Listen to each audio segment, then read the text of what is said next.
கேள்வி களம். வணக்கம் நேயர்களே. இன்றைய கேள்வி களம் நிகழ்ச்சியில் கலந்து கொண்டு பல்வேறு தகவல்களை வழங்குவதற்காக இந்திய கம்யூனிஸ்ட் கட்சியின் தேசிய குழு மற்றும் மாநில செயற்குழு உறுப்பினர் டாக்டர் ஜி.ஆர். ரவீந்திரநாத் அவர்கள் நம்மோடு இருக்கிறார்கள். வணக்கம் சார். வணக்கம். இப்போ பொதுவாக தமிழக அரசியல் களம் ஒரு பரபரப்புக்கு பஞ்சமில்லாமல் போயிட்டு இருக்கு. இதில் இந்திய கம்யூனிஸ்ட் கட்சியோட நிலைப்பாடும் ஒரு குழப்பமான ஒரு பார்வையை ஏற்படுத்துது. அதாவது என்ன சொல்கிறாங்கன்னாக்கா, திரு மு. வீரபாண்டியன் அவர்கள் என்ன சொல்கிறாருன்னா, அகில இந்திய அளவில் நாங்கள் இந்தியா கூட்டணியில் இருக்கிறோம், தமிழ்நாட்டில் மதச்சார்பற்ற முற்போக்கு கூட்டணியில் இருக்கிறோம் அப்படிங்கிற மாதிரி சொல்கிறாரு. ஏற்கனவே திமுக இந்தியா கூட்டணி இல்லை அப்படின்றத, இந்தியா கூட்டணி இல்லைங்கிறத விட காங்கிரஸ் கட்சி தலைமையிலான அது காங்கிரஸ் கட்சி பங்கு பெறக்கூடிய இந்தியா கூட்டணி இல்லை அப்படிங்கிற மாதிரி சொல்லியிருக்காங்க. இப்போ இந்த இந்திய கம்யூனிஸ்ட் கட்சியோட நிலைப்பாடு கொஞ்சம் புரியுற மாதிரி சொல்ல முடியுமா? ஏன்னா தாவேக அரசுக்கும் ஆதரவு கொடுக்குறீங்க. இப்போ 3 விதமான நிலைப்பாடை மாதிரி பார்க்க வேண்டியது இருக்குது. இந்திய கம்யூனிஸ்ட் கட்சிக்கு எந்த குழப்பமும் இல்லை, மிக தெளிவான நிலையில தான் இருக்கும். மு. வீரபாண்டியன் மிக தெளிவான கருத்து தான் சொல்லி பார்க்குற ஆடியன்ஸுக்கு அல்ல பார்க்குற மக்களுக்கு பல முறை தெளிவுபடுத்திருக்கிறோம். திரும்பவும் நாங்கள் சொல்கிறோம் என்னன்னாக்க, இப்போ இந்தியாவில் பாரதிய ஜனதா கட்சி ஆட்சியை அகற்ற வேண்டும். இந்திய மக்கள், இந்திய நாடு எதிர்கொள்ளக்கூடிய முதன்மையான பிரச்சனை, தலையாய பிரச்சனைனா பாசிச அபாயம் தான். இந்துத்துவ பாசிசம் இந்தியாவில் வந்துவிடக்கூடாது என்பதுதான். இந்துத்துவ பாசிசம் வந்தால் எல்லா விதமான உரிமையும் பறிவைவிடும், போராடின்ற உரிமை கூட பறிவைவிடும். ஏன்னா அப்படி பார்த்தா ஒரு பேராபத்தை இந்தியா எதிர்கொண்டிருக்கிறது. எனவே பிஜேபியை ஆட்சியிலிருந்து அகற்ற வேண்டும் என்பதற்காக இந்தியா கூட்டணி வெறும் தேர்தல் கூட்டணி மட்டுமல்ல, இந்தியா முழுவதும் கூடிய மதச்சார்பற்ற ஜனநாயக சக்திகளை ஒன்று சேர்க்க வேண்டும். பாரதிய ஜனதா கட்சியை, ஆர்எஸ்எஸ்ஐ, சங் பரிவார் எதிர்த்து பல்வேறு மட்டங்களில் பல்வேறு தளங்களில் போராட வேண்டும் என்பதுதான் அவருடைய நோக்கம். இப்போ இதில் மூன்றாவதாக ஒரு அணியை கூட கட்டமைக்க ஒரு முயற்சி நடப்பதாக சொல்கிறாங்க. இப்போ திமுக, மம்தா பானர்ஜி, அகிலேஷ் யாதவ் போன்றவர்கள்லாம் ஊரங்கிருந்து ஒரு 3வது அணியை உருவாக்க போகிறாங்க அப்படிங்கிற மாதிரி தகவல் வருது. அப்படி 3வது அணி உருவாகும் பட்சத்தில் கம்யூனிஸ்ட் கட்சியோட நிலைப்பாடு எப்படி? இதை நான் சொல்லி முடிச்சேன், அதுக்கடுத்து அந்த கேள்வி வரலாம். எனவே அந்த அடிப்படையில் இந்தியா கூட்டணியில் இந்திய கம்யூனிஸ்ட் கட்சியும் இடதுசாரி கட்சியும் தொடரும். அதே சமயத்தில் தமிழ்நாட்டில் நடந்து முடிந்த சட்டமன்ற தேர்தலையும் நீண்ட காலமாக தமிழ்நாட்டில் இருதுருவ அரசியல் இருந்துச்சு. இந்த இருதுருவ அரசியல் ஒரு பின்னடைவை சந்திச்சிருக்கு. ஒரு யதார்த்தமான நிலைமை என்னன்னா, தாவேக 108 இடங்களை பெற்று தனி பெரும்பான்மை மிக்க கட்சியாக வந்துவிட்டது. எனவே அதிமுக ஆட்சி அமைக்க முடியாது, திமுக ஆட்சி அமைக்க முடியாது. அப்படிப்பட்ட ஒரு சூழல் திமுக சேர்ந்து ஆட்சி அமைக்கலாம் அப்படிங்கிற மாதிரி ஒரு கருத்திலோட போச்சு. இல்லை, அது ஊடகங்களில் செய்திகள், அது நான் அது உள்ள போக விரும்பல. ஆனால் என்னன்னாக்க, தனிப்பட்ட முறையில் திமுக ஆட்சி அமைக்க முடியாது, அதிமுக ஆட்சி அமைக்க முடியாது. அப்போ அந்த தனி பெரும்பான்மை பெற்ற அந்த கட்சிக்கு சிபிஐ, சிபிஐஎம், பிசிகா இந்த கட்சியில் ஆதரவு கொடுத்து அவங்க ஆட்சி அமைக்க முடியும். அந்த அடிப்படையில் அவங்க ஆதரவு கேட்டாங்க, ஆதரவு கடிதத்தை எங்களை அனுப்பினாங்க. அந்த ஆதரவு கடிதத்தில் தாவேகா சார்பாக என்ன சொல்லப்படுதுனாக்க, தமிழ்நாட்டில் நாங்கள் ஒரு முற்போக்கு அரசை, ப்ராக்ரெசிவ் கவர்மெண்ட் நாங்கள் அமைக்க விரும்புகின்றோம், அதுபோல் அரசியல் சட்டத்துக்கு உட்பட்டு அந்த அரசு செயல்படும் என்ற அடிப்படையில் நாங்கள் செயல்பட விரும்புகிறோம். எனவே நீங்கள் ஆதரவு கேட்டாங்க. எனவே அந்த அடிப்படையில் தமிழ்நாட்டில் குடியரசுத் தலைவரோட ஆட்சி, அதாவது ஆளுநர் ஆட்சி வந்துவிடக்கூடாது, நேரடியாகவோ மறைமுகமாக பாஜக ஆட்சி வந்துவிடக்கூடாது என்பதற்காக இந்திய கம்யூனிஸ்ட் கட்சியும் அதே போலவே மார்க்சிஸ்ட் கம்யூனிஸ்ட் கட்சியும் வெளியிலிருந்து நாங்கள் ஆதரவு கொடுத்தோம். பிசிக்கு அமைச்சரில் பங்கேற்றிருக்காங்க. இதில் என்ன குழப்பம் இருக்குது? அப்போ நம்ம அகில இந்திய அளவில் பிஜேபி ஆட்சி விட்டு அகற்றணும்னு சொல்கிறோம். அவ்வாறு கூட தமிழ்நாட்டில் கால் ஒன்று அனுமதிக்க முடியுமா? மதவாத சக்தியில் வேறு ஒன்று அனுமதிக்க முடியுமா? எனவே அனுமதிக்க முடியாது. ஆளுநர் ஆட்சினா யாருடைய ஆட்சி? ஒன்றிய அரசுடைய ஆட்சி. உள்துறை நேரடியாக தலையிடும், பட்ஜெட்டே அங்கே தான் தாக்கல் பண்ணுவாங்க. அப்படிப்பட்ட ஒரு ஆபத்து இருக்கிறது. 6 மாதம் ஆளுநர் ஆட்சியும்பாங்க. அதுக்கப்புறம் பார்த்தீங்கன்னா எக்ஸ்டெண்ட் பண்ணி 3 வருடம் கூட தமிழ்நாட்டில் ஆளுநர் ஆட்சியை அவங்க உருவாக்க முடியும், அதை தொடர முடியும். அப்படிப்பட்ட ஒரு நிலை ஏற்பட்டால் தமிழ்நாட்டில் எப்படிப்பட்ட ஆபத்து? இதுவரை தமிழ்நாட்டில் திராவிட இயக்கம் சாதித்த அனைத்து சாதனைகளும் ஒழிக்கப்பட்டுவிடும். அப்போ இது மிகப்பெரிய ஆபத்தா இல்லையா? அது தமிழ்நாட்டுடைய மதச்சார்பற்ற தன்மைக்கு, ஒரு முற்போக்கு தன்மைக்கு, மத நல்லிணக்கத்திற்கு பேராபத்தை உருவாக்குமா இல்லையா? அப்போ அந்த மகத்தான கடமை, வரலாற்று கடமை இந்திய கம்யூனிஸ்ட் இடதுசாரிகளுக்கு இருக்கா இல்லையா? அந்த மகத்தான பாஜக ஆட்சிக்கு நேரடியாக வந்துடக்கூடாது அப்படிங்கிறதுக்காக ஆதரவு கொடுத்தேன்னு சொல்றீங்க. ஆனால் பாஜக கூட்டணியில் இருந்த அதிமுகவோட ஆதரவையும், அதிமுக ஒரு பிளவை உருவாக்கி அந்த பிளவு சக்தியாக இருக்கக்கூடிய ஒரு அணியின் மூலமாக ஆதாயத்தை அடைய திரு விஜய் அவர்கள் முயற்சித்தார் அப்படிங்கிற குற்றச்சாட்டு முன்வைக்கப்பட்டுச்சு இல்லையா? அது குற்றச்சாட்டு தானே. அதை உள்ள 25 எம்எல்ஏக்கு ஆதரவு கொடுத்தாங்க, சொல்றேன் நேரடியாக கொடுத்தாங்க. ஆதரவு அரசு கட்சி தலைவர் பார்த்தாரு. அதே மாதிரி இது குற்றச்சாட்டு பட்டல 25 எம்எல்ஏக்கு சட்டமன்றத்தில் ஆதரவு கொடுத்தாங்க. ஆதரவு கொடுத்தாங்க, அதுல நான் மறுக்கல. அது அந்த முயற்சியை முதலமைச்சர் எடுத்தாருங்கிறது குற்றச்சாட்டா இருக்குல்ல? போய் சந்திச்சாரு, சந்திச்சாரு, அந்த மாதிரி பிரச்சனை பார்க்க வேண்டாம். அதான் அதிமுக ஏற்கனவே சலசலப்பு இருக்கு, ஏராளமான உட்கட்சி முரண்பாடு உள்ள இருக்கு. என்னன்னா பிஜேபியோட அணி சேரக்கூடாது என்பதில் பல தலைவர்கள் ஆரம்பத்திலே குரல் கொடுக்குறாங்க. எடப்பாடி பழனிசாமி அவருடைய உறவினர்கள் வீட்டில் இடி ரைடுக்கு பிறகுதான் நான் வந்து அவர் வந்து ஏற்கனவே அதிமுக பிஜேபியோட கூட்டணியே இல்லை என்று அறிவித்தவர் வந்து எதுக்காக கூட்டணி போனார்? மிரட்டி உரட்டி உருவாக்கப்பட்ட கூட்டணி தான் பிஜேபி அதிமுக கூட்டணி. எனவே அதை விரும்பாத கட்சி தலைவர்கள் அது உள்ள உண்டு. ஏன்னா அப்படிப்பட்ட தலைவர்கள் ஒரு சிலர் கணிசமாக வந்து விளையாடுறாங்கன்னு பார்க்க வேண்டிய அவசியம் இருக்கு. அப்போ ஒரு வலிமையான தலைமை இல்லை. அதிமுக கொள்கையை இழந்து விட்டது. ஏன்னா அப்படிப்பட்ட சூழல் குழப்பம் அந்த கட்சிக்குள்ள நீடிக்கிறது. நம்ம அந்த பிரச்சனை அப்படிதான் பார்க்கணும். ஆனால் அதே சமயத்தில் எந்த வகையிலையும் வந்து என்டிஏ கூட்டணி கட்சியிலிருந்து நாங்கள் ஆதரவு பெற மாட்டோம் என்பதை விஜயும் தாவிகாவும் வலியுறுத்தினார்கள், அவர் சொன்னார்கள் என்பதை நாங்கள் சுட்டிக்காட்ட விரும்புகின்றோம். ஏன்னா அந்த அடிப்படையில் அவருடைய ஆதரவை கேட்டது வந்து எங்களுக்கு வந்து உடன்பாடு கிடையாது. அவங்க ஒரு கட்சி வந்து தானாக முன் வந்து ஆதரிச்சா அது எப்படி தப்புன்னு சொல்ல முடியும்? ஒரு குரூப் ஆதரிக்கிற எப்படி தப்புன்னு சொல்ல முடியும்? இல்லை, நீங்கள் அரசியலில் நீண்ட காலமாக இருக்கிறீங்க. அது ஒரே நாளில் அல்லது ஒரே நிமிடத்தில் அவங்க முடிவெடுத்து வந்து ஆதரவு கொடுத்ததா தெரியல. ஒரு பெரிய ப்ராசஸ் நடந்திருக்கு, சந்திப்புகள் நடந்திருக்கு, தொடர்ச்சியாகத்தான் அந்த ஆதரவு என்பது வந்திருக்குது. அதை கூட நீங்க வந்து எப்படி எளிமையா கடந்து போக முடியும்? இல்ல, எளிமையால கடந்து போகலையே. அந்த மாதிரி அவர்களுடைய ஆதரவு பெற்றால் நாங்கள் வந்து எங்களுடைய நிலையை வந்து நாங்கள் பல நேரங்களில் பரிசீலிக்க நிலை ஏற்பட்டுங்கிறதுல மாற்றுக்கிறது இல்லை. அது ஒரு விஷயம். ஏன்னா எந்த வகையிலும் என்டிஏல அங்க வைத்த கட்சியுடைய வந்து ஆதரவு பெருமாடும் சொல்லியிருந்தாங்க. அப்போ அதை மீறுறது சரியா இருக்காது. அதுக்கு நீங்க ஒரு கேள்வி கேட்டீங்க, மூன்றாவது அணி என்ற ஒரு கேள்வி கேட்டீங்க. இன்றைய சூழல்ல பிஜேபி எதிர்த்து போராடணும்னு சொன்னால், பிஜேபி ஆட்சி அகற்ற வேண்டும் சொன்னால் வாக்குகள் சேருவது கூடாது. எனவே இந்த மூன்றாவது அணின்னு ஒன்று அமைச்சா அது வந்து நிச்சயமாக பாஜகவுக்கு சாதமாக தான் அமையும். எனவே அதற்கேற்ப ஏற்ற சூழல் இது இல்லை. ஏன்னா உங்களுக்கு நல்லா தெரியும், கடந்த 30 ஆண்டுகளாக, ஏறத்தாழ 30 ஆண்டுகளாகவே இந்தியாவில் பாஜக இல்லாத, காங்கிரஸ் இல்லாத ஒரு அரசாங்கத்தை உருவாக்க வேண்டும் என்பதுதான் இடதுசாரியுடைய முயற்சியாக இருந்துச்சு. அப்போ அந்த அடிப்படையில் விபி சிங் ஆட்சிக்கு நாங்கள் ஆதரவு கொடுத்தோம். அது பிறகு தொடர்ந்து கவுடா அவர்களுடைய, தேவகவுடாவுடைய ஆட்சியெல்லாம் இருந்துச்சுன்னு பார்க்க, ஐக்கிய குஜராத் ஆட்சி, இந்த மாதிரி பல ஆட்சியில் ஆதரித்தோம். ஆனால் சூழல்கள் மாறுகின்ற பொழுது நாங்கள் இடதுசாரிகள் பிஜேபி எடுத்து கடுமையாக போராடினோம், காங்கிரஸ் எடுத்து போராடினோம்.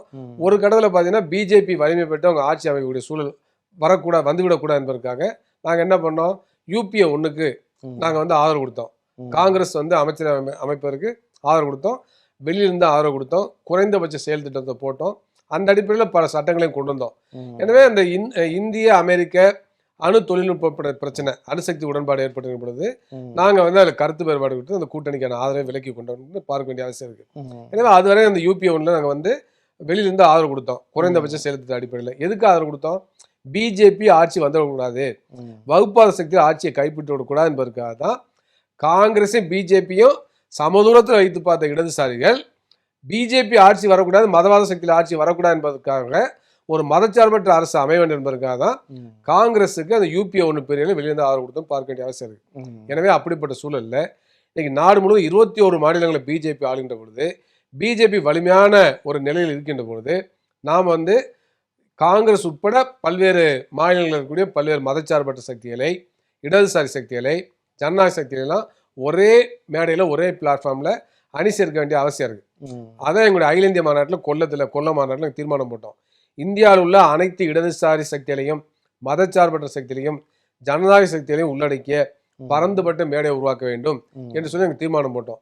இப்போ அந்த அடிப்படையில் நாங்கள் வந்து செயல்பட்டு கொண்டிருக்கின்றோம். அகில இந்திய அளவில் ஒவ்வொரு மாநிலத்துக்கு ஏற்ற மாதிரி செயல்படுறோம். இப்போ தமிழ்நாட்டில் எப்படி நிலைப்பாடு? ஏன்னா தாவேக்கு அரசுக்கு ஆதரவு கொடுக்குறீங்க, சில மக்கள் நலன் சார்ந்த பிரச்சனைக்கோட வந்து பார்த்தீங்கன்னாக்கா திமுக சேர்ந்து பயணிப்போம் அப்படிங்கிற அறிவிக்கிறீங்க. இது எப்படி அரசியல் களத்தில் எப்படி அது எந்த அளவுக்கு சாத்தியமாக கொண்டு போக முடியும்? மதச்சார்பற்ற முற்போக்கு கூட்டணி வெறும் தேர்தல் கூட்டணியாக பார்க்க வேண்டிய அவசியம் இல்லை. மதச்சார்பற்ற முற்போக்கு கூட்டணி எதுக்காக உருவாக்கப்பட்டுச்சு? இதுக்கு வேற பேர் வச்சுட்டாங்க, தமிழ்நாடு கூட்டணிக்கு வேற பேர் வச்சுட்டாங்கன்னு நினைக்கிறேன். அநேகமா இல்லை, அது தெரியல எங்களுக்கு. அப்படிப்பட்ட கருத்து எங்கள்கிட்ட சொல்லப்படவில்லை, அதை பற்றி எங்கள்கிட்ட யாரும் விவாதிக்கவில்லை என்பதெல்லாம் ஏற்கனவே நாங்கள் அறிக்கை மூலம் சொல்லியிருக்கிறோம். இப்போ என்ன பிரச்சனைனாக்க, மதச்சார்பற்ற முற்போக்கு கூட்டணி நோக்கம் வந்து தமிழ்நாட்டில் மதவாத சக்திகளுடைய சதிகளை முறியடிப்பது, அவருடைய செயல்பாடுகளை முறியடிப்பது என்பதுதான். அப்ப அந்த அடிப்படையில் தேர்தலில் ஒன்றாக போட்டியிடுவது, அதுக்கான ஒரு வலிமையான தலைமையாக உணர்றீங்களா? எனவே தேர்தல் அணியாக செயல்பட வேண்டும், கூட்டணியாக செயல்பட வேண்டும் என்பது ஒரு அம்சம். திமுக தலைமையிலான ஆட்சியை உருவாக்க வேண்டும் ஒரு அம்சம் தான். ஆனா என்னன்னாக்க, இன்றைக்கு தாவேகா ஒரு அமைச்சர் அமைக்கின்ற பொழுது, அதற்கான வாய்ப்பு இருக்கின்ற பொழுது, எங்களுடைய ஆதரவோடு தான் அமைக்க முடியும் என்ற நிலை இருக்கின்ற பொழுது, தமிழ்நாட்டில் ஆளுநர் ஆட்சி வந்துவிடக்கூடாது என்ற அடிப்படையில் தான் நம்ம ஆதரவு கொடுத்தோம். அதே திமுக சொன்னோம், நம்ம சொன்னீங்க, அந்த இதெல்லாம் கேள்விப்பட்டோம். இப்ப நீங்க நான் என்ன கேட்கிறேன்னா, அந்த பாஜக எதிர்ப்பு அரசியலை தாவேகா முழு மூச்சோடு கொண்டு போகுங்கிற நம்பிக்கை இடதுசாரிகள் இருக்குதான்னு கேட்கிறேன். இப்போ வந்து அவங்க சொன்னதே அவங்க ஒரு இதுதான் அவங்க கடிதத்திலே தெளிவாக சொல்லியிருக்காங்க. என்ன சொல்லியிருக்காங்க? ம். நாங்கள் ஒரு முற்போக்கு அரசாங்கத்தை அமைப்போம் தான் சொல்லியிருக்காங்க. முற்போக்குன்னு என்ன? ம். மதவாத சக்தியை இல்ல ஆதரிக்கிற முற்போக்கு செயல்பாடுகள் அப்படி இருக்கான்னு கேட்கிறேன். செயல்பாடுகள் அப்படி இப்போ இருக்கிறதா? வந்து அல்லது தொலை தூரத்துக்கு அந்த மாதிரி பயணத்தை மேற்கொள்ள முடியுமா அவங்களால? இன்றைக்கு மிக முக்கியமான ஒரு பிரச்சனை திருப்பரங்குன்றம் பிரச்சனை. ம். திருப்பரங்குன்றத்துல சர்வே தூண்ல வந்து தீபத்தை ஏற்ற வேண்டும் என்பது தமிழ்நாட்டில் உள்ள சில வலதுசாரி அமைப்புகளைச் சேர்ந்த சிலருடைய முயற்சி. 10 ஆண்டுகள் அதை முன்னாடியே நேரடியா தொடர்ந்து சொல்லிட்டாரு அவரு. அமைச்சர் சொல்லியிருக்காரு. நேரடியா வந்து அவங்க என்ன பண்ணாங்கன்னா, முயற்சியில பண்ணாங்க. நீதிமன்றத்துல அணுகியிருக்காங்க.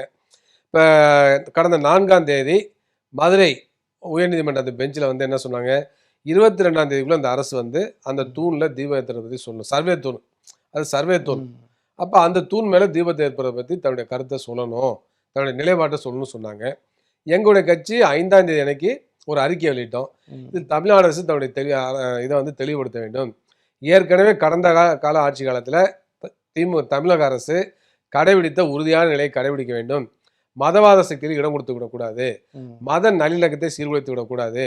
எனவே இந்தியாவில் வந்து ஏற்கனவே போடப்பட்ட ஒன்றிய அரசு கொண்டு வந்த சட்டம் 1991 ம். சுதந்திர தினம் சுதந்திரத்து அன்னைக்கு என்ன நிலை நீடித்ததோ அதே நிலை வழிபாட்டு தலங்கள் நீடிக்க வேண்டும் ம். என்ற அடிப்படையில் வந்து அதை நடைமுறைப்படுத்த வேண்டும் என்ற அடிப்படையில் இந்த அரசு செயல்பட வேண்டும். உறுதியான மதச்சார்பற்ற தன்மையை கடைபிடிக்க வேண்டும் சொல்லி சொன்னோம். ம். நேற்றைய தினம் மதுரை அருகே பேசுகின்ற பொழுது நம்முடைய நிர்மல் குமார் அவர்கள் ம். எரிசக்தித்துறை அமைச்சர், சட்டத்துறை அமைச்சர் மிக தெளிவாக அவர் சொல்லியிருக்கார். நாங்கள் திருப்பரங்குன்றத்தில் கடந்த காலத்தில் என்ன நிலை இருந்ததோ அதே உறுதியாக பின்பற்றுவோம். மதவாத சக்திக்கு இடம் கொடுக்காது இந்த அரசு என்று தெளிவாக சொல்லியிருக்காரு. ம். அப்ப இதுதானே செயல்பாடு தானே உங்களுக்கு வந்து ஒரு அரசாங்கத்துடைய கொள்கை நிலையை வந்து உறுதிப்படுத்தும். ம். எவ்வளவு வேணாலும் பேசலாம், நடைமுறையில் எப்படி செயல்படுறாங்க முக்கியம். ம். அப்ப இன்னைக்கு நடைமுறையில அவங்க தெளிவாக இந்த கருத்தை சொல்லியிருக்காரு. அப்ப 22ஆம் தேதிக்குள்ள அரசு தரப்புல நிச்சயமாக நீதிமன்றத்தில் அதே கருத்தை சொல்லுவாங்க நான் நம்புறோம். ஒருவேளை அதுல வந்து பிறந்தாங்கன்னாக்க நம்ம வந்து அப்ப இந்த அரசு எப்படி இருக்கிறத நம்ம முடிவு செய்ய முடியும். ஆனா இப்ப இந்த ஒரு நிலையில பக்கம் இப்படி உங்க நிலைப்பாடு அதே இருக்கு. மாதிரி திருச்சியில் நடந்த நன்றி அறிவிப்பு கூட்டத்தில் மிக தெளிவா பேசினார் இல்லையா? ம். இவர் வந்து விஜய் வந்து என்ன பேசினாரு, மதச்சார்பற்ற நிலையில் இந்த அரசு உறுதியா இருக்குன்னு சொல்லி சொன்னாரா இல்லையா? ம். அப்ப பேசியிருக்காரு. நடைமுறையில் நிரூபிக்க வேண்டிய அவசியம் இருக்கு. அப்ப நடைமுறையில் நிரூபிக்க வேண்டிய ஒரு சூழல் இது திருப்பரங்குன்றம் பிரச்சனை. ம். அந்த திருப்பரங்குன்றம் பிரச்சனையில அரசு நீதிமன்றத்தை என்ன சொல்ல போறதா முக்கியம். நாங்க இந்த நிலைப்பாட்டை தான் எடுத்திருக்கோங்கிறத இப்ப வந்து நேற்றைக்கு சொல்லிவிட்டார் சரிங்க. அமைச்சர். இப்ப அவங்க உறுதியா இருக்காங்கன்னு சொல்றீங்க. ஆனா வந்து திமுக தலைவர் ஸ்டாலின் அவர்கள் பேசும்பொழுது இந்த ஆட்சி 5 ஆண்டுகளுக்கு நீடிக்காது அப்படிங்கிற மாதிரி பேசியிருக்காரு. சீக்கிரமே வந்து ஆட்சி கவிழ்ந்துடும் என்பது போல அவர் தனது கருத்தை முன் வச்சிருக்காரு. அவரு வந்து என்னன்னா இடதுசாரிகள் தொடர்ச்சியா 5 ஆண்டுகளுக்கு அது ஆட்சியை நடத்த விட மாட்டாங்க அப்படிங்கிற மாதிரி நினைச்சு அவர் சொன்னாரா அப்படிங்கிற மாதிரி விமர்சனங்கள் போயிட்டு இருக்கு. அவருடைய கருத்தை நீங்க எப்படி பாக்குறீங்க? மதச்சார்பற்ற கொள்கையில் இந்த அரசு உறுதியா இருக்கின்ற வரை இந்த ம். அரசுக்கு ஆபத்து இல்லை. யாரும் கவிழ்க்க போறதில்ல. ம். காங்கிரஸும் கவிழ்க்காது, இடதுசாரிகளும் கவிழ்க்க. என்ன இல்ல, அவங்க அமைச்சரவையில் பங்கேற்றாங்க. அவங்க கவிழ்க்க அவங்க மாட்டாங்கன்றது வெளியே தெரியுது. அது என்னன்னா அப்ப காங்கிரஸோடு இருக்கின்ற பொழுது எப்படி வந்து பிஜேபி அங்க இடம் வரும்? ம். ஏற்கனவே காங்கிரஸ் அமைச்சர்கள் இருக்கிறாங்க. காங்கிரஸ் தான் முதல்ல ஆதரவு கொடுத்தது. அவங்க அமைச்சரே இல்ல பாஜகன்னு ஒரு கட்சி கூட்டணி பேரை உடன்பாடு வச்சுட்டு தான் உள்ள வரணும்னு நினைக்கிறீங்களா என்ன? நீங்க கூட்டணி சொல்லக்கூடிய இல்ல நீங்க இப்ப இவ்வளவு பேச வச்சு நான் என்ன புரிஞ்சுக்கிறேன்னா அந்த சித்தாந்தம் உள்ள வந்துடக்கூடாது. இல்ல பாஜக உள்ள வந்துடக்கூடாது. நீங்க என்ன பாஜக கட்சி நேரடியாக வந்து அவங்க கூட்டணியில் வந்துக்கூடாதுன்னு நினைக்கிறீங்களா? இல்ல சித்தாந்த அடிப்படையில் செயல்பாடு அப்படி அமைஞ்சிடக்கூடாதுன்னு நினைக்கிறீங்களா? செயல்பாட்டில் அமைந்து விடக்கூடாதுதான். ஏன்னா என்னன்னாக்க தாவேக்காவை பொறுத்தமட்டில் அது ஒரு கதம்ப மாதிரி இருக்கு. ஏராளமான நபர்கள் பல்வேறு கட்சியில இருந்தாங்க. பிஜேபியில இருந்தவங்க இருக்காங்க, ஆர்எஸ்எஸ்ல இருந்தவங்க இருக்காங்க, திமுகவில் போனவங்க இருக்காங்க, அதிமுகவில் போனவங்க இருக்காங்க, பல்வேறு கட்சிகள் இருக்காங்க. எனவே அவங்களோட சிந்தனை ஓட்டம் நிச்சயமா வந்து எல்லாமே ஒன்றா இருக்குன்னு சொல்ல முடியாது. அதில் உள்ளவர்கள் எல்லாமே ஒரு தெளிவான ஒரு அரசியல் நிலைப்பாட்டில், கொள்கை நிலைப்பாட்டில், சித்தாந்த நிலைப்பாட்டில் இருக்கான்னு சொல்ல முடியாது. ஒட்டுமொத்தமாக அந்த கட்சி எப்படி செயல்படுறது நம்ம வந்து பார்க்க வேண்டும், பார்க்க முடியும். எதிர்காலத்தில் அதை பற்றி நம்ம வந்து எப்படி போகிறது என்பதை பார்க்க வேண்டிய அவசியம் இருக்கு. திரு ஸ்டாலின் அவர்களுடைய கருத்து விமர்சனத்துக்குரியது அப்படிதானே? எதுக்கு அப்படி ஒரு கருத்தை சொல்லணும்? இப்போ வந்து என்னன்னாக்க இல்ல அவங்க கூட கட்சியோட தோழமை கொண்ட கட்சிகள் தான் இப்ப ஆதரவு கொடுக்குது. அதாவது ஒருவேளை வந்து திமுகவுடைய பேச்சு கட்டுப்பட்டு சில கட்சிகள் ஆதரவு வாபஸ் வாங்கிக்கலாமா அப்படிங்கிற மாதிரியான ஒரு சூழலும் பார்க்கப்படுது. எங்களுடைய கட்சி ஒரு சுதந்திரமான கட்சி. என்ன நாங்கள் வந்து எங்களுடைய கொள்கை வெளிப்பட்டு தான் நிலையெடுப்போம். யார் சொல்றதையும் கேட்கணும் எங்களுக்கு அவசியம் இல்லை. ஆனால் அதே சமயத்தில் தமிழ்நாட்டுடைய உரிமைகளுக்காக, மதச்சார்பினை காப்பதற்காக, மதவாத சக்தியை எதிர்த்து போராட நிச்சயமா திமுகவோடு சேர்ந்து நாங்கள் போராட தயாராக இருக்கிறோம். அதுலேருந்து நாங்கள் ஒன்றும் விலகி வரல.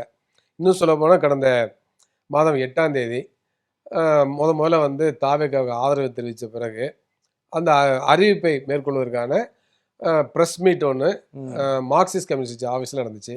அப்போ பேசுகிறது தெளிவாக சொன்னாங்க. இடதுசாரி கட்சி தலைவர்கள் தெளிவாக சொன்னாங்க. நாங்கள் வந்து தமிழ்நாட்டு உரிமைகளை பாதுகாக்க, கூட்டாட்சி கோட்பாட்டை பாதுகாக்க, மாநில உரிமைகளுக்காக உறுதியாக போராட நாங்கள் வந்து திமுகவோட சேர்ந்து செயல்படணுங்கிறத சொல்லியிருக்கிறாங்க. இப்போ திமுக வந்து மதச்சார்பற்ற கூட்டணியிலேருந்து நாங்கள் வந்து அவங்கள நீக்கிட்டோம்னு எதுவுமே சொல்லலை, நாங்களும் விலகிட்டோம்னு சொல்லலை. அவ்வாறு இருக்கின்ற பொழுது நாங்கள் வந்து எங்களுக்கு வந்து தயக்கம் கிடையாது. இது வந்து தெளிவுபடுத்திருக்கிறோம். என்ன, ஆளுநர் ஆட்சி வரக்கூடாது என்ற அடிப்படையில் தான் தாவேக அரசுக்கு ஆதரவு. பிஜேபி நேரடியாக திரும்ப திரும்ப சொல்ல வேண்டியிருக்கு. சொல்றீங்க. இப்ப இதே மாதிரி கருத்து தான் திருமாவளவன் சொன்னார். திருமாவளவன் என்ன சொன்னார்னா, இதே கருத்து சொன்னாரு.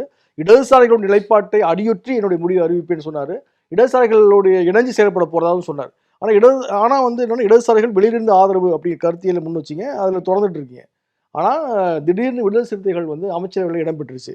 அதுவும் வந்து விமர்சனமாக பார்க்கப்படுது. திமுக தரப்பிலிருந்து எதிர்வினை ஆற்றப்படுகிறது. இல்ல அவருடைய நிலைப்பாடுல ஏதாவது விமர்சனம் இருக்கா? இல்ல, விசிகா பொறுத்தவரை ஏற்கனவே அவங்க சொல்லியிருக்காங்க, பலமுறை நீண்ட காலமாக சொல்லிட்டு இருக்காங்க, ஆட்சி அதிகாரத்தில் பங்கு அப்படின்னு சொல்லியிருக்காங்க. கூட்டணி ஆட்சி தமிழ்நாட்டு அமைவுன்னு சொல்லியிருக்காங்க. தேர்தலுக்கு முன்பாக கூட அவருடைய பேட்டியில ஆங்கில ஹிண்டில் வந்துச்சு, அதில் கூட அவர் சொல்லியிருக்காரு. இல்ல அது சொல்லியிருக்காரு.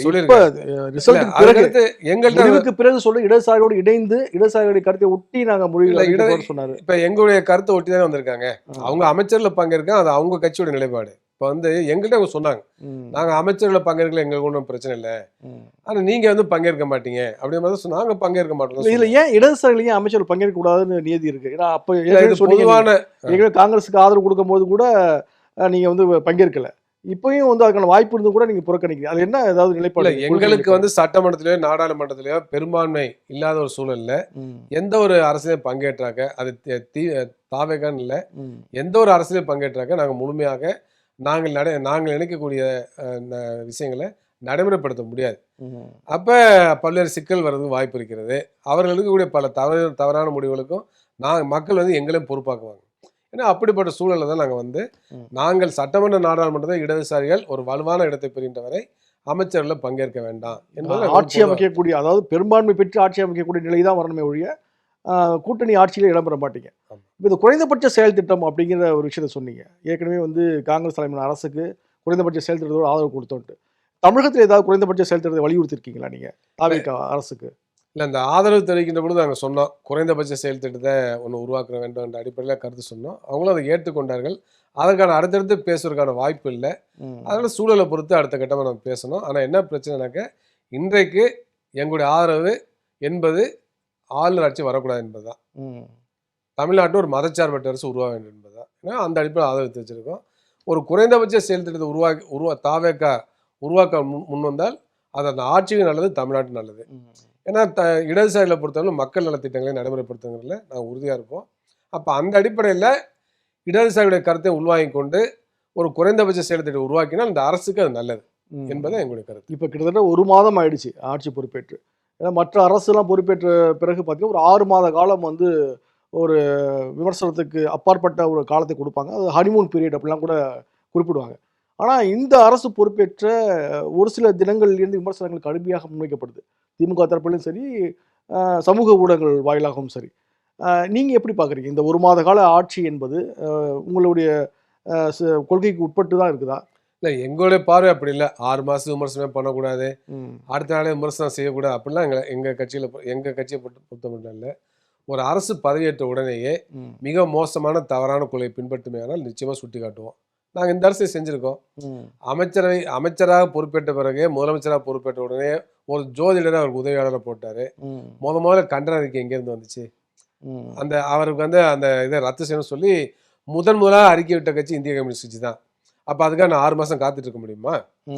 அப்போ ஒரு அரசு என்பது ஒரு மதச்சார்பற்ற அரசாங்க கூட இருக்க வேண்டும், மூட நம்பிக்கைகளுக்கு எதிராக இருக்க வேண்டுங்கிற பொழுது ஒரு சோதிடரை கொண்டு வந்து நான் அசிஸ்டண்டாக போடுவேன்னு சொல்லிட்டாக்க அதை எவ்வாறு ஏற்றுக்கொள்ள உடனே சுட்டி காண்பித்தோம். அப்போ இந்த மாதிரி பல்வேறு டாஸ்மாக் கடைகள் 717 கடைகள் மூடுகின்ற பொழுது அதை ஆதரித்தோம்.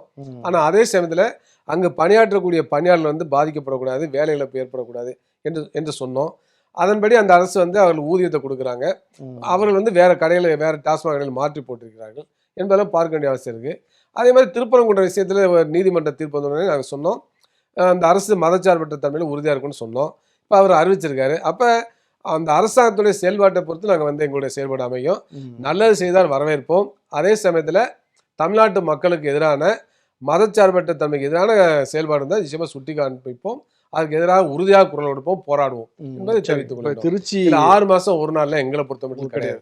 இப்போ திருச்சியில் நடந்த அந்த நன்றி அறிவிப்பு கூட்டத்தில் முதலமைச்சர் பேசுறதை வந்து பாராட்டி பேசுனீங்க. பாஜகவுக்கு எதிரான ஒரு நிலைப்பாட்டை வந்து அவர் உறுதிப்படுத்தியிருக்கிறாரு அப்படின்ட்டு. ஆனால் வந்து இன்னொரு விமர்சனம் என்ன இருக்குனாக்கா, முதலமைச்சர்களுடைய நோக்கம் திமுகவை எதிர்ப்பு அப்படிங்கிற புள்ளியிலேயே இன்னும் சுற்றிட்டு இருக்கு. ஆட்சி அமைச்ச பிறகு கூட திமுக தான் எதிரி அப்படின்னு சொல்றாரு. நிறைய ரைமிங்கெல்லாம் நிறைய பாரசக்தி கோரசக்திலாம் பேசிட்டு இருந்தாரு அப்படிங்கிற மாதிரி விமர்சனம் இருக்கிறது.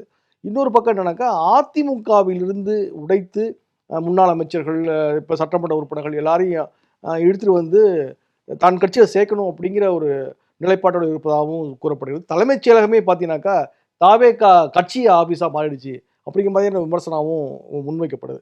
அதை நீங்கள் எப்படி பார்க்குறீங்க? இல்லை, தலைமைச் செயலகத்தை தாவேக்கால மாற்றக்கூடாது. அந்த மாதிரி ஒருவேளை செயல்பாடு இருந்தா அதை ஒருவேளை செயல்பாடு நீங்க எப்படி நடந்து ஏற்காது. இல்ல அப்படி இருக்கான்னு கேக்குறேன். இல்ல அந்த மாதிரி எங்களுக்கு தெரியல. கட்சியில சேர போறவங்க எல்லாம் அங்க போய் சந்திக்கிறாங்க அப்படிங்கிற மாதிரி சொல்றாங்க. யார் வேணாலும் சந்திக்கலாம். இல்ல கட்சியில சேர போறவங்களும் சந்திக்கலாம், அந்த கட்சிக்கு எதிராக சந்திக்கலாம், திமுக காரங்களையும் சந்திக்கலாம், திமுக சட்டமன்ற உறுப்பினரையும் சந்திக்கலாம்.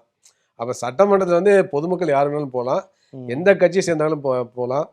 பிஜேபியை சேர்ந்த மாணவர் அமைப்பு கூட முதலமைச்சர் போய் சந்திச்சாங்க, இல்லைன்னு சொல்ல முடியாதுல்ல. அதை சந்திக்க கூடாதுன்னு சொல்ல முடியாதுல்ல.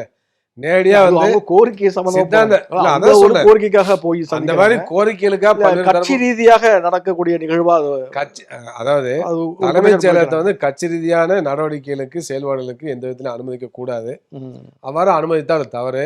அப்படி ஒரு நிலை ஏற்பட நிச்சயமா எங்களுக்கு கண்டிச்சு அதை எங்களுடைய கட்சி அதை கண்டிக்கும் என்பதை சுட்டி காட்ட விரும்புகிறோம். இப்போ இன்னொரு அரசியல் பரபரப்பு பார்த்தீங்கன்னாக்கா, அண்ணாமலை வந்து ஒரு புது கட்சி துவங்க போறாங்க அறிவிப்பு வெளியிட்டிருக்கிறாரு. அதில் பார்த்தீங்கன்னா 2 மணி நேரத்துலேயும் வந்து 2.5 லட்சம் பேர் சேர்ந்துட்டாங்க. இப்போ நம்ம பேசியிருக்கிற சமயத்தில் கூட 15 லட்சம் பேர்கிட்ட கடந்து போயிருக்காங்க அப்படிங்கிற கூட தகவல் வந்து கொண்டு இருக்கிறது. இப்போ இதை எப்படி பார்க்குறீங்க? ஒரு புதிய அரசியல் கட்சியாக இப்போ விஜய் என்பவர் ஒரு எழுச்சியை ஏற்படுத்தினார் தமிழ்நாட்டில் இளைஞர்கள் மத்தியில். அவரை அடியொட்டி அண்ணாமலையும் வந்து இப்போ ஒரு புதிய அரசியல் கத்தை காண போறாரு அப்படிங்கிற மாதிரி சொல்றாங்க. அவருக்கான எதிர்காலம் எப்படி இருக்கிறது அரசியல்ல? அதாவது இது ஒரு புதிய முகமூடி. ஆர்எஸ்எஸ் வந்து பல முகமூடியில போட்டுக்கும். இப்போ பிஜேபி காலத்திலே பார்த்தோம், அத்வானியை விட வாஜ்பாய் ஒரு நல்ல தலைவர் அப்படிங்கிற மாதிரிலாம் ஃபோக்கஸ் பண்ணாங்க. அவரை விட அடுத்து வந்து பார்த்தீங்கன்னா மோடியை தூக்கி நிறுத்தினாங்க. புதிய புதிய முகமூடியில் உருவாக்குவாங்க. அப்போ சண்முகம் கூட சொன்னார் 2500 அமைப்பு இருக்கு, அது 2501 அப்படின்னு சொன்னார். அப்படிதான் நீங்க பாக்குறீங்க? பாஜகவோட கிளை அமைப்பா தான். ஏன்னாக்க இது ஆர்எஸ்எஸ் உருவாக்கம் தான். தமிழ்நாட்டில் பருப்பு வேலை, சரிங்களா? தமிழ்நாட்டில் அவங்க நினைச்சது இந்த தேர்தல் நடைபெறும் இல்லை. ஒரே ஒரு தொகுதியில் தான் ஜெயிச்சாங்க. கடந்த முறை சட்டமன்றம் 4 பேர் உறுப்பினர் இருந்தாங்க, இப்போ ஒன்றாகி போச்சு. எனவே நினைத்தது நிறைவேறவில்லை. எனவே தமிழ்நாட்டில் பாஜகன்னு போனால் மக்கள் ஏற்றுக்கொள்ளலைங்கிறது நல்லா புரிஞ்சு வச்சிருக்காங்க. எனவே ஒரு புதிய முகமூடியோட வேற ஒரு கட்சி வேலையாச்சும் போய் குறுக்கோளில் ஆட்சி அமைச்சிடலாம், ஒரு நல்ல தளத்தை பின்னால் உருவாக்கிட்டு நம்ம இது பண்ணிக்கலாங்கிற மாதிரி அவங்க ஒரு நிலைப்பாட்டை எடுத்திருக்கலாம். அந்த அடிப்படையில் இந்த எண்ணிக்கை எப்படி பார்க்குறீங்க? நிச்சயமா 2 லட்சம் பேர் சேர்ந்துட்டாங்கன்னு ஒரு பிம்பம் கட்டமைக்கப்படும். அது மிஸ்டு கால் பார்ட்டி தானே பிஜேபி. மிஸ்டு கால் யார் வேணாலும் சேரலாம், ரவுடிகளும் சேரலாம், ஆன்டி சோஷியல் எலிமெண்ட்ஸ் சேரலாம், யார் வேணாலும் சேரலாம். மிஸ்டு கால் கொடுத்தா உடனே சேர்த்துரும், அது ஆட்டோமேட்டிக்காக மெம்பர்ஷிப் ஆயிரும். அது போல் அவரும் வச்சுட்டு இருக்காரு. இது எப்படி சரின்னு சொல்ல முடியும்? அதெல்லாம் எத்தனை பேர் நாங்கள் நம்மளுக்கு என்ன தெரியும்? அது கணிசமாக பிஜேபி உள்ள ஆட்கள்லாம் அங்கேயும் போயிருக்கலாம், இல்லைன்னு சொல்ல முடியாது. அதில் என்ன பெரிய வேறுபாடு இருக்குது? என்ன கொள்கை வேறுபாடு இருக்கு அவர்கிட்ட? அதனால வந்து அண்ணாமலைக்கு எதிர்காலம் இல்லை. அண்ணாமலையும் பெருசால தமிழ்நாட்டில் சாதித்து விட முடியாது. தமிழ்நாட்டு மக்கள் அண்ணாமலைக்கு வந்த பிறகுதான் பாஜக வாக்கு விழுக்காடு அதிகமாச்சு, புதிய சொல்லப்படுது. வாக்கு விழுக்காடு அதிகமாச்சு, ஜெயிக்க வேண்டியதானே, ஏன் ஜெயிக்கல? அதே மாதிரி பார்த்தீங்கன்னா அவர் ஹெலிகாப்டர்லாம் போய் பிரச்சாரம் பண்ணார்ல, ஏன் எடுபடலை? தாமரை மலராது, தமிழ்நாட்டிலேயும் தாமரை மலராது. தாமரை மட்டுமில்ல, அண்ணாமலையும் மலர மாட்டாரா? டாக்டர் தமிழிசை சொந்தம் திரும்ப தாமரை மலர்ந்தே தீருமாங்க. நீங்க என்னத்தான் தாமரை மலர்ந்தே தீரும் கத்துங்க, தமிழ்நாட்டில் தாமரை மலரவே மலராது, மலரவே மலராது என்பதுதான். அண்ணாமலை கேட்கிறேன், அண்ணாமலை தாமரை சின்னம் இல்லை, அவர் எந்த சின்னம்னு வச்சிருக்காரு, நம்ம எடுக்க போறான்னு தெரியல. அண்ணாமலையுடைய யூகமும் இங்க வெற்றி வராது. ஆர்எஸ்எஸ் எந்த முகமூடியில் வந்தாலும் இங்க வெற்றி வர முடியாது. ஆர்எஸ்எஸ் நேரடியாக தமிழ்நாட்டில் பலம் பெற முடியாதுங்கிறதுக்காக தான் வெவ்வேறு அமைப்புகள் இங்க வந்து கொண்டு வந்தாங்க. இல்லை இதை எப்படி மக்கள் ஏற்றுப்பாங்க? ஏன்னா இதே விமர்சனத்தை வந்து தாவேக மேலேயே முன் வச்சாங்க. ஆர்எஸ்எஸ் பெற்றெடுத்த பிள்ளை அப்படின்ட்டு திருமாவளவனோட சுட்டி காட்டார். இப்படி ஏதாவது ஒரு புதுசாக ஒரு கட்சி வரும்போதும் ஒரு புதுசாக ஒரு நபர் வரும்போதும் ஆர்எஸ்எஸ் பாஜகன்னு சொன்னா மக்கள் எல்லாத்தையும் ரசிப்பாங்களா? இல்ல ரசிக்கிறது இல்ல. ஏன்னா ஆர்எஸ்எஸ் அந்த மாதிரி செய்யறாங்கல்ல. பல்வேறு கட்சியில ஊடுருவாங்க இல்லையா, பல்வேறு கட்சியில உருவாக்குறாங்க இல்லையா, பல்வேறு முகமுடியில சூட்டுறாங்க இல்லையா, அவ்வாறு பல்வேறு தரப்பினரும் அந்த மாதிரி கருத்துக்கள்லாம் சொல்றாங்க. அது கடந்த காலத்தில் சொல்லியிருக்கிறாங்க. இன்றைக்கு உள்ள நடைமுறையில் எப்படி இருந்தா நம்ம பார்க்க வேண்டிய அவசியம் இருக்கு. ஆனா தொடர்ச்சியா பல நேரங்களில் நம்ம தமிழ்நாட்டில் பார்க்குறோம். எந்த கட்சி பிஜேபி எதிர்ப்பு உறுதியாக இருக்கிறாங்களோ அவங்க தான் தமிழ்நாட்டில் வெற்றி பெற முடியுங்கிறத பார்க்க வேண்டிய அவசியம் இருக்கு. பிஜேபியோட கூட்டணி வச்ச யாராக இருந்தாலும் அவங்க வெற்றி பெற முடியவில்லை என்பதும் பார்க்க வேண்டிய அவசியம் இருக்கு. அதை இன்னைக்கு நடந்து முடிந்த சட்டமன்ற தேர்தலும் நமக்கு நிரூபிக்கிறது.